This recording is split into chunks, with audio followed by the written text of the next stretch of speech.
name's Jalise. Welcome everybody to my top 10 Assassin's Creed books. I'm ranking the worst to the best Assassin's Creed books. I've read all of them. And here's the thing, everybody. I am a big Assassin's Creed fan. I love the video games. I buy merchandise, I buy shirts, I buy hats. I love this franchise. This is probably my favorite video game franchise of all time. And I love this entire franchise. But the thing is, though, is this. For the books in particular, how I'm ranking this is not about what's the better story. The Ezio trilogy is a fantastic trilogy, but I'm looking at my rankings as what provided new content, what provided more insight to the Assassin's Creed lore, what introduced new lore and new stories and all that stuff. There's 10 Assassin's Creed books, so I'm doing this now before Valhalla comes around. So let's start off with the worst. The worst is Assassin's Creed Revelations. This is a straight up video game adaptation. I mean, the book is the same as the video game. There is basically no little difference other than we get Ezio. It's Ezio's entire journey of Revelations and onward. This is a clue where he's training I believe her name is Shao Jun, and to become an assassin at the end to his eventual death. Yeah, it's the same story in Revelations video game as Revelations the book. It's basically the same. I say the bright spots. You get maybe two things I remember I read about Katerina Sforza, how she died, and poverty and all that stuff, and then later on we get, Leonardo da Vinci and his death and all that stuff. So that was a nice little touch right there for Assassin's Creed Revelations, but for me the book was very skippable. This is a very skippable book. It's a straight up like the video game. So Assassin's Creed Revelations number 10.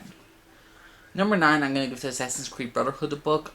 Again, this is similar to Revelations, and I'm not saying Revelations is a bad book to read, it's just okay, but if you're looking for expanding lore, not much there.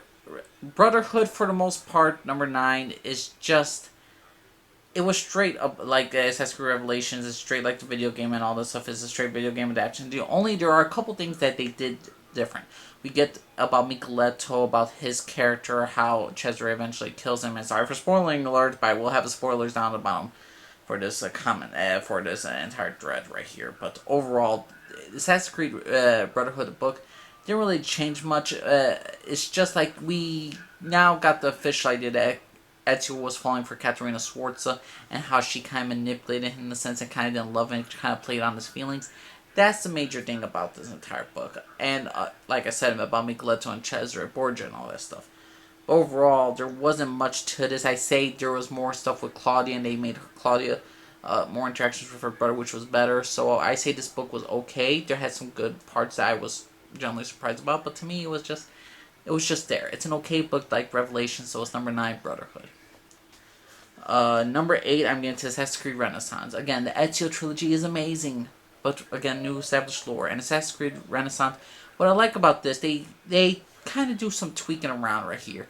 I already explained how they changed some things up with how Ezio's first love dies, and not Katerina, but Ezio's Christina. Ezio's first love, Christina, how she dies is changed a bit. How Ezio's family is killed off is different. In the video game, they're killed off at the same time. They're hanged at the same time. But in the book, it's the youngest son is hanged, and then the middle son, Ezio's older brother, is hanged, and then the father is hanged at the end. And we get to more insight of how Ezio really challenged it. I like this book a lot better than the other two, is because Ezio really challenged himself about him becoming a killer. His reading his victim's letter and getting to know his victims and all that stuff about his targets was interesting. So, to me, Assassin's Creed Renaissance was an enjoyable more book than the others, and to me, it was just okay. So, Assassin's Creed Renaissance book, number 8. Number 7, I'm going to give to Assassin's Creed Odyssey. The reason why you must read Assassin's Creed Odyssey book, because Odyssey is the first official RPG game for the franchise. And since everything's based on choices, you have to read the book in order to know the official canon.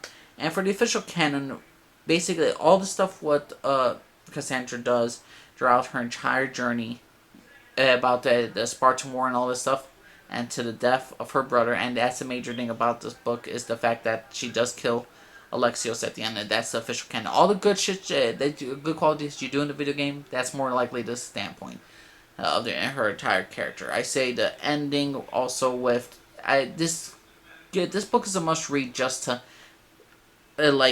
know all the choices she makes about and basically know her entire path After she's done with the whole the Greek War and all that stuff, we have eventually the freaking Atlantis stuff. And Atlantis stuff comes later, and that's like they don't even brush up upon it that much. But to me, Assassin's Creed Odyssey, the book, was just a must-read book just for that, and it was just very skippable in some cases in Renaissance. But overall, I put it higher than Renaissance because it was a must-read to me. So number 7, Assassin's Creed Odyssey. Number 6 is Assassin's Creed Black Flag. The beginning of this book shows Edward in a light. We see how he gets to becoming a pirate, how he woos Caroline Scott, how he falls in love with her, how he was a disappointment to his parents, well, how he was different from his parents, how because of him his father lost his own business and his father got into poverty and all that stuff, and how Edward will never make amends with his parents and all that stuff. We get that kind of stuff at the beginning, and then we get a little bit at the end of where Edward is like now officially being an assassin and all that stuff. But for the main middle part, it's just basically the entire thing of Black Flag, of becoming sneaking to become an assassin, and then being a pirate for the most of the time, marrying Mary Read, introduction to the assassins, and officially becoming an assassin after losing everything. Black Flag, the book, was entertaining for the most part from the beginning and a little bit at the end, but the middle was just straight up the entire video game in my opinion, in my rating. So Assassin's Creed Black Flag, the game, the book, I would give it, what is that, 10, 9, 8, 7, 6. So number 6 is Assassin's Creed Black Flag. Now, number 4, I'm going to give to Assassin's Creed Underworld. Underworld is the Syndicate version. Now, is it Underworld or Underground? I'm not 100% sure. But Assassin's Creed Underworld, I like for this one because they show about Henry Green's character. You always wonder why Henry Green didn't participate more in Assassin's Creed Syndicate. Why was he just watching all this stuff? Because he has different roles in Assassins. We get a backstory of Jacob and Evie Fry's father, Ethan Fry, and how he technically raised Henry to become an assassin, how he argued with Henry's father about the different cultures of the Indian assassin and the England assassins.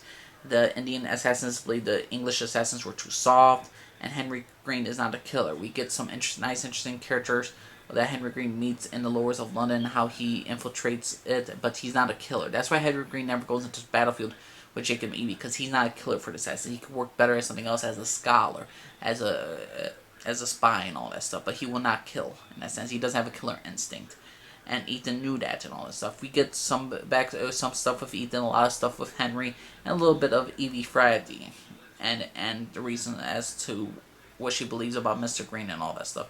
So I say the end part is mostly deals with the video game of Assassin's Creed Syndicate, but this game is mostly through Ethan Fry, Henry Green, and how he eventually got that name Henry Green, and how he was literally called a ghost.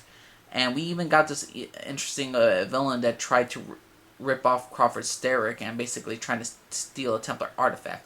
You know that entire apple unit that you get in Assassin's Creed Syndicate at the beginning of the game, and you see the Templars are working on it?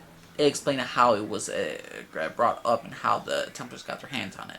So to me, this added some nice lore to the mythology of Assassin's Creed Syndicate, and it really improves upon the game again. So to me, Assassin's Creed Underground or Underworld, the book, very good book. I gave it a B. Not the most entertaining story, but overall it was a solid dang new universe that I was getting introduced to. So number 5, Assassin's Creed Underworld. Number 4, I'm going to get to Assassin's Creed Unity.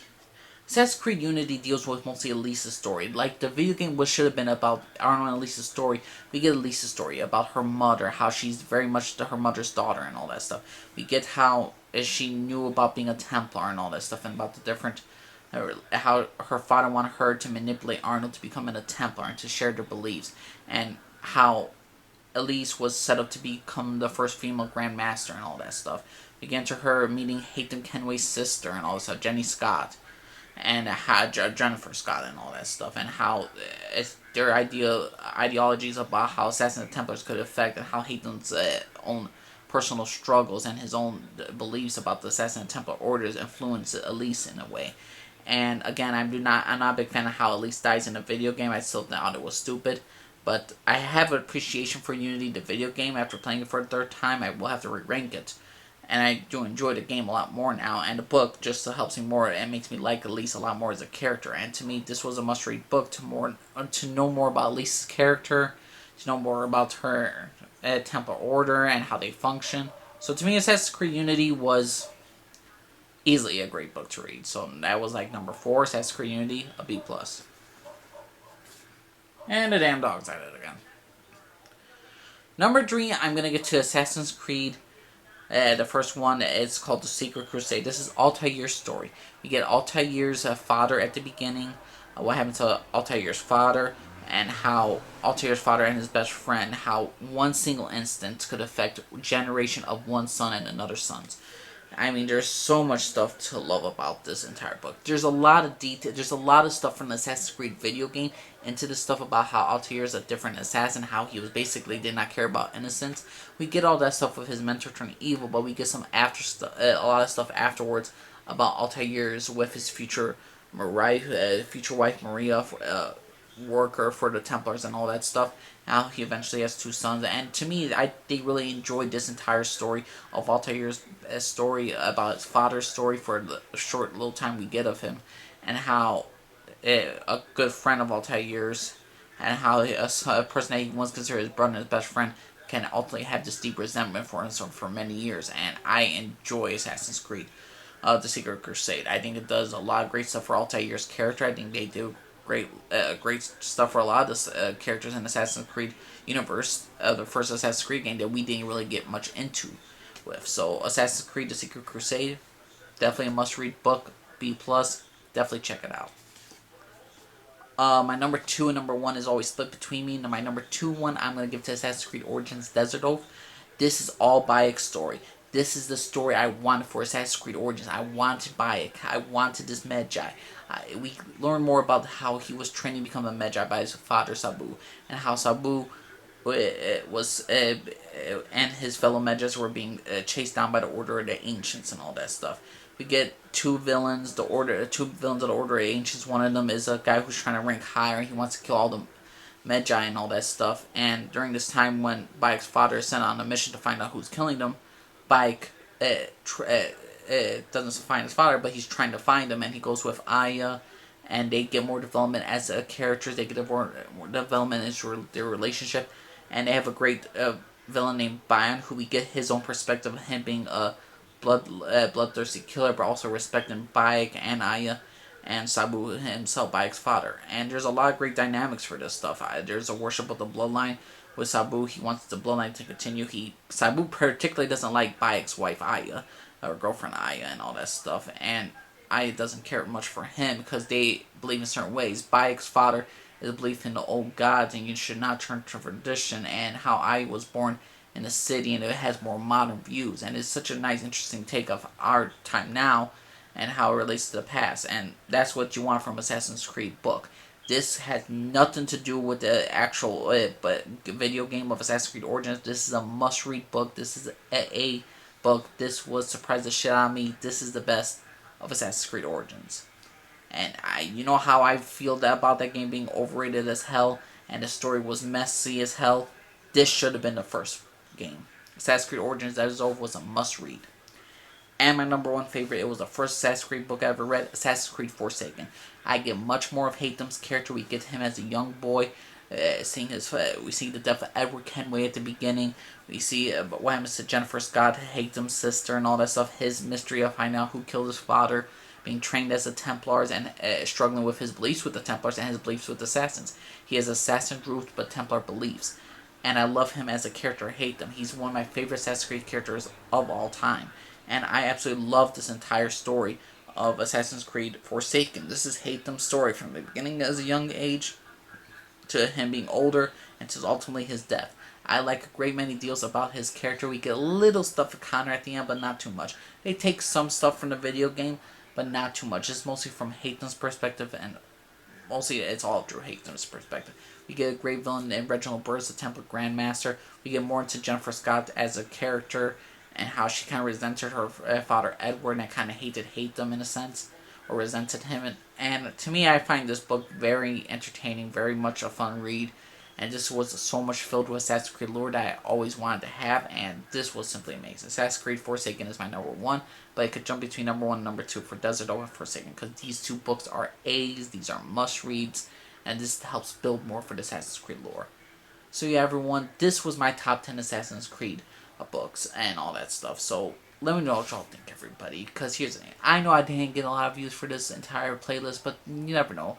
In a year from now, my video might go from 10 views to like freaking 100 or all that stuff. I don't really care. I did something I was passionate about. I was happy with what I got at the end. And to me, I had a good time enjoying this read during this whole COVID shit. So, Assassin's Creed, top 10 books. Let me know what y'all think, everyone. Did you think Unity should have been lower on the list? You think Assassin's Creed Renaissance should be higher? Let me know what y'all think, everyone. Major Lee Skyford, everybody. Bye.